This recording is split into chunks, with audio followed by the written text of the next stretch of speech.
So our topic tonight is respect others and they will always respect you. Despise them and they'll find many ways to express their contempt. I wanted to start tonight because we've been in India now for about 3.5 weeks, and we'll actually be leaving in 2 weeks to go back to the US, and then we return again in the fall, in September. But because we have people watching us from different centers and online, we just wanted to take a moment to once again thank you all for the wonderful experience that we always have when we come to India. Your openness, your friendship, your receptivity to spiritual teachings is so inspiring to us and so gratifying. And every time we return to America, it feels as though we leave a little bit more of ourselves here in India, and so we keep coming back. But we just wanted to, we'll be going from here to Bangalore, where we'll have a Mahasamadhi retreat. Some of you will be joining us for that. And then on to Pune, where we will have some satsangs. And then to Mumbai, where we will have a Kriya initiation and also a large public talk. And then from Mumbai, we briefly stop in Calcutta to visit Master's family at his boyhood home, 4 Garpur Road. Then back to Gurgaon and flying out. We're just there for 1 day, and then we fly back to US.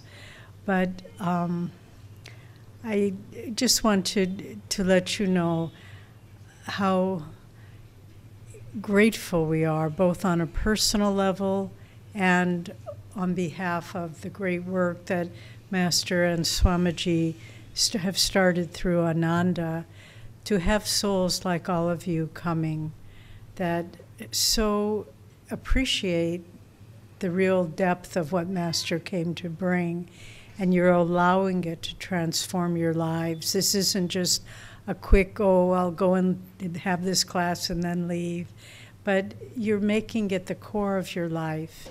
And we did this afternoon, a young woman came who is starting an internet radio, or internet magazine, I guess it is. And so she interviewed us, and they recorded it, videoed it. And she started off with the question, what is Ananda Sangha? And what is it bringing to the world? And that's always a good question to ask ourselves, and just say, yes, what is it? What is it that we're doing? Because you can get so caught up in the details, you lose the bigger picture. And what Jyotish answered the question first, and answered it very well. He just said it's based on the teachings of Yogananda, and it's to help people have an integrated life of yoga, meditation, Kriya Yoga, but then activity in the world, integration. And I think that's the unique contribution that Ananda Sangha has to bring to the science of yoga and meditation in the world today, because you can learn meditation from many sources, and valid ones, many schools of meditation. We're not saying we're the best or the only one by any means, but what Ananda does bring is a sense of shared effort on the spiritual path. And so you feel that your guru buys, you look in their eyes and you say, they are putting this, they're making this a big priority in their life, if not the top priority, certainly a central priority in their life. And they are trying to have their practices of meditation and the changes that it brings about in our consciousness, they're trying to let that diffuse out into everything they do with their relationships, and their working with their family and their business and their health, all recreation, relaxation, all things can be improved and uplifted by the teachings that our great gurus have brought to the world at this time. And so we feel in returning repeatedly and joyfully to India, we can see how people are really taking these teachings to heart. And some of you we've just met for the first time, but some of you we have met for a number of years and traveled together, gone to pilgrimage together and shared time together. And we can see sincerely in all of you how you're changing, how there's peace in your face, how there's joy, how the Guru's presence is coming more alive in your heart. And it's, in a way, one could say that Ananda Sangha is like a great wave of spiritual energy that gathers more and more momentum as more and more little individual droplets of individual souls join in this great wave. And it's just sweeping away all the confusion and the darkness, the shadows, the lack of understanding of the purpose of life. And it's just, I think this great wave will, as our Guruji said, it will be one of the transforming powers of the world today. And when we come back and see all of you, we see how this is possible. And it's true in all of our centers throughout India, just wonderful souls with deep sincerity. A friend of ours who's here tonight was talking with us recently, and he said he has a colleague who also is on our path, part of the Chennai Sangha, and they both worked in the same office, but they didn't know that they were each devotees because it was just a workplace. But the one young man commented when he met the other one, he said, but he had one face. And I like that expression very much, because what he was saying was he was not duplicitous. I could tell that he was sincere, and what you saw, what he presented, was genuinely who he was. And that is another wonderful quality about the devotees of Ananda. There is a genuineness, a naturalness, a friendliness. It isn't like we stand on some kind of a pedestal and so forth, because we know. One time someone kind of challenged me and said, kind of a worldly person was saying, well, they treat you differently than they treat other people at Ananda. And I said, oh, I hope not.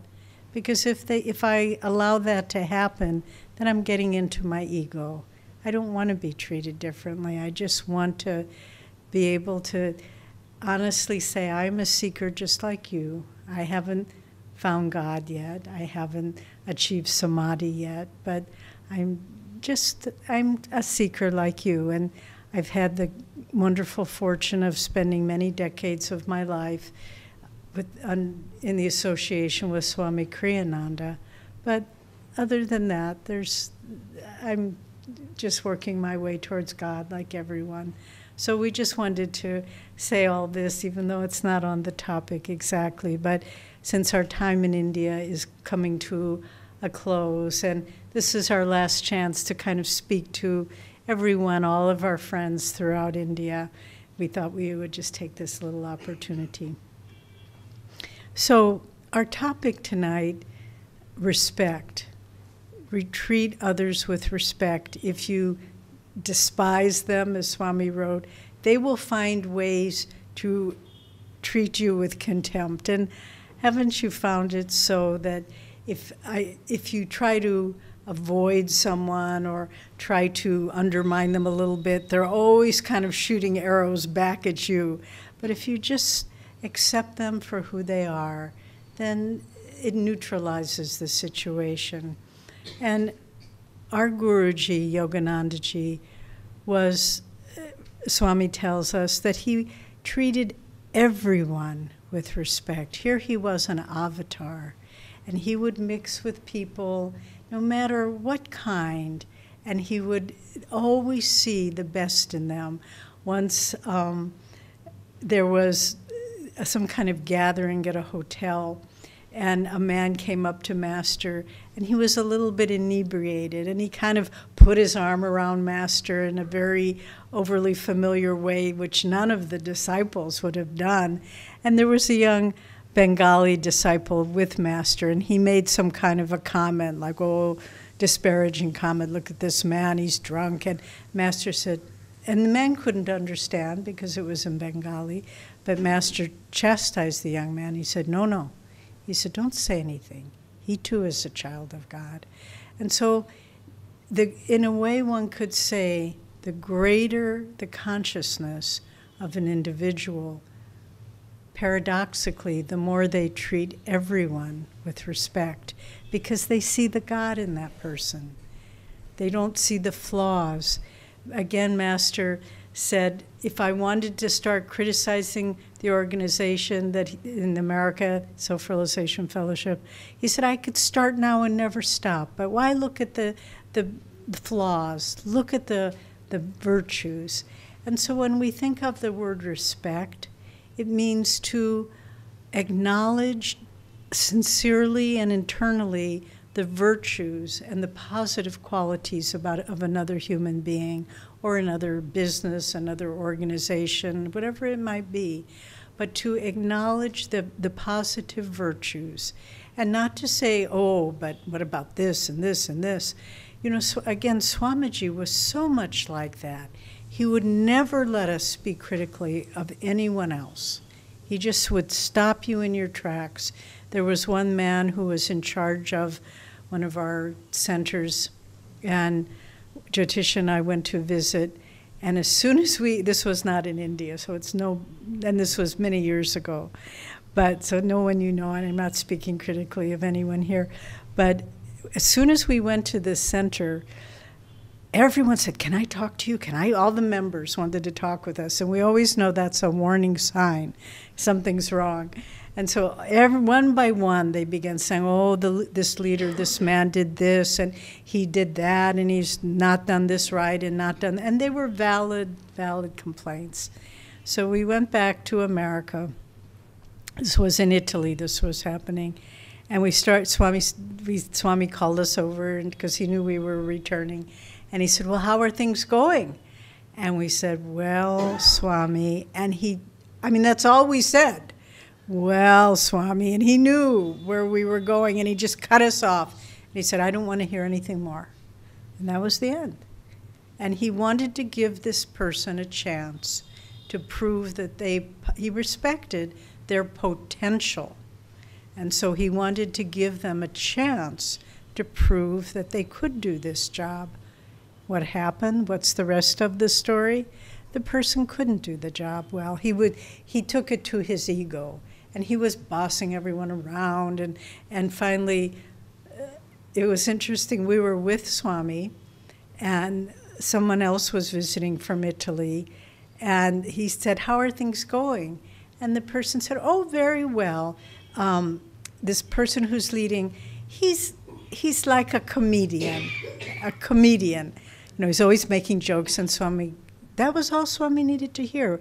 He went right to the phone. I mean, we were sitting there, and he called Italy, and he said, I want you to come, to this man, I want you to come back now.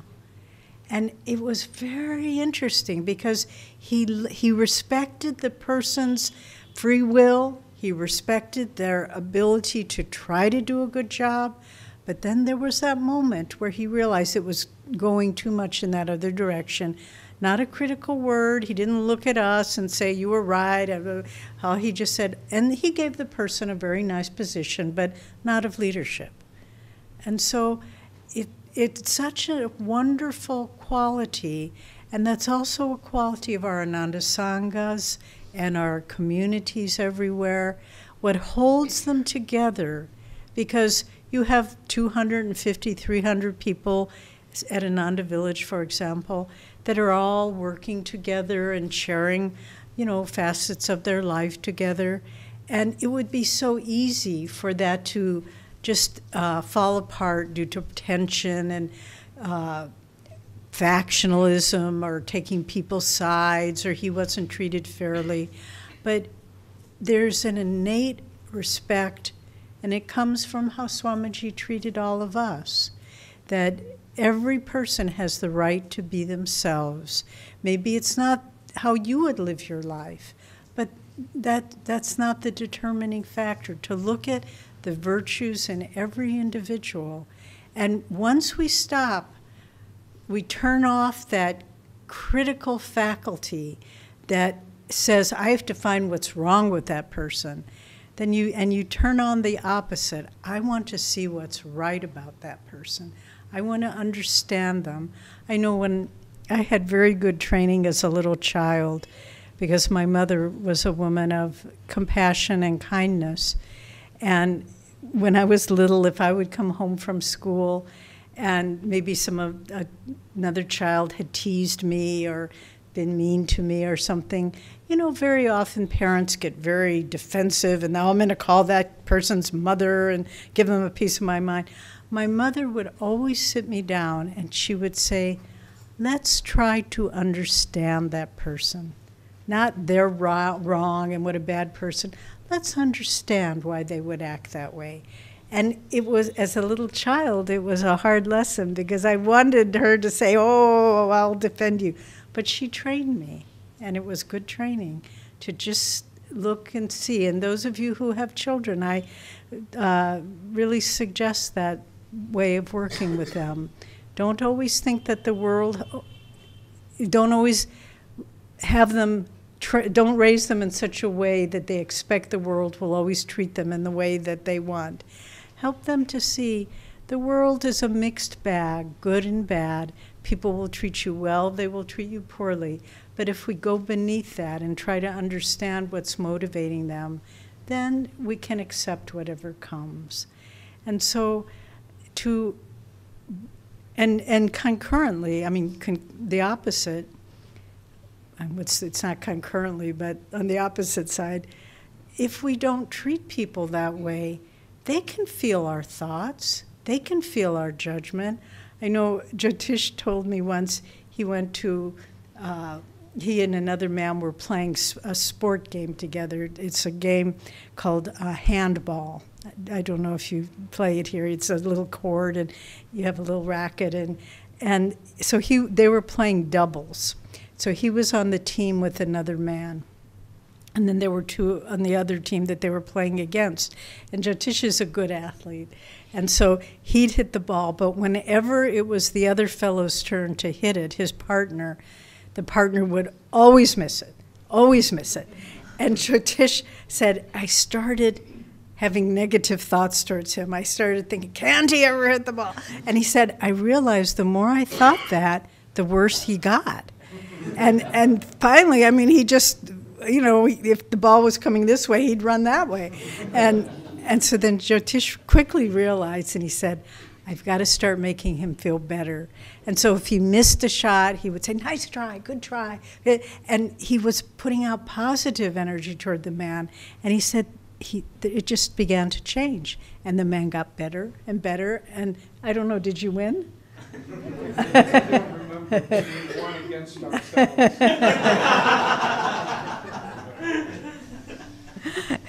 Anyway, it's a very important principle, and it's certainly true in family life.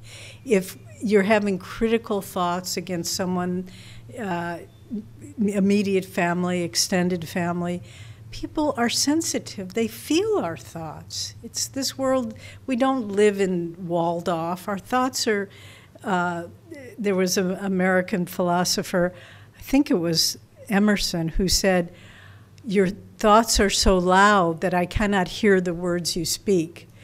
And it's true. It's true. We project our thoughts. And that's why people loved being around Swamiji or any of the saints. There was an amazing story because they feel our love. They project love for us, and we can feel that he accepts me, he knows me. There was a young man who was a member of Ananda for many, many years. He was a very quiet man, and he worked in the computer industry. But so he didn't work within Ananda, but he was always there for meditations and so forth. And after many years, he said to me once, he said, you know, I've only spoken to Swamiji 3 times, but he's my best friend. And he just had that because Swami projected to him that. And there was a wonderful story that we read in the life of Ananda Ma.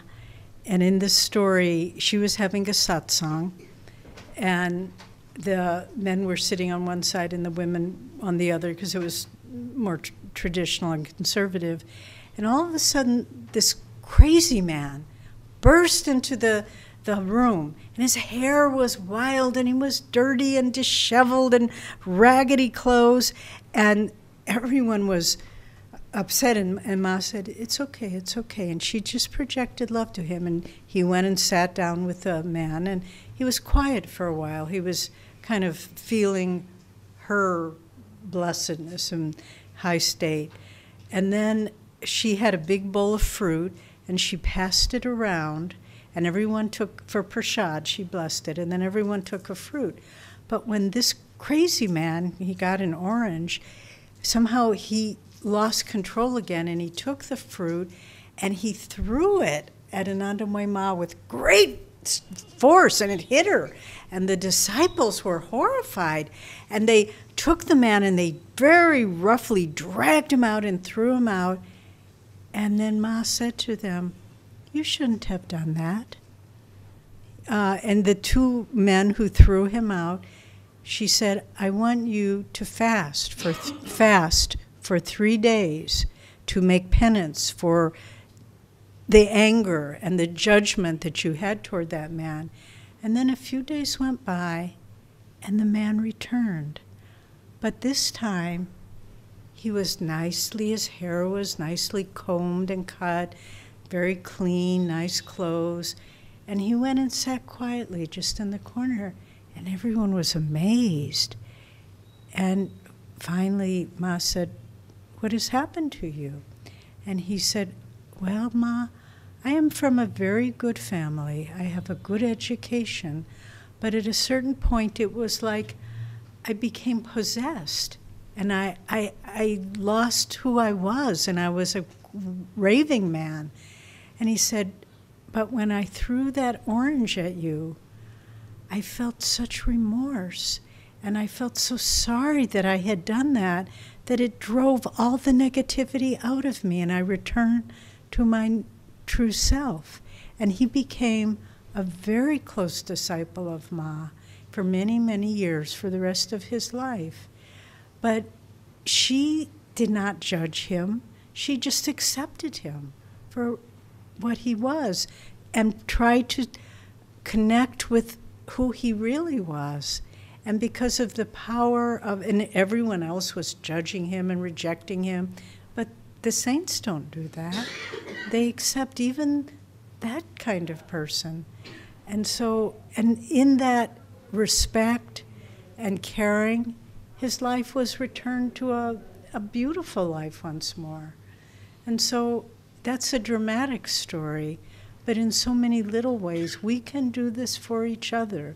If one of our friends or family makes a mistake, don't make them, they know they've made a mistake. You don't need to drive it in and make them feel bad.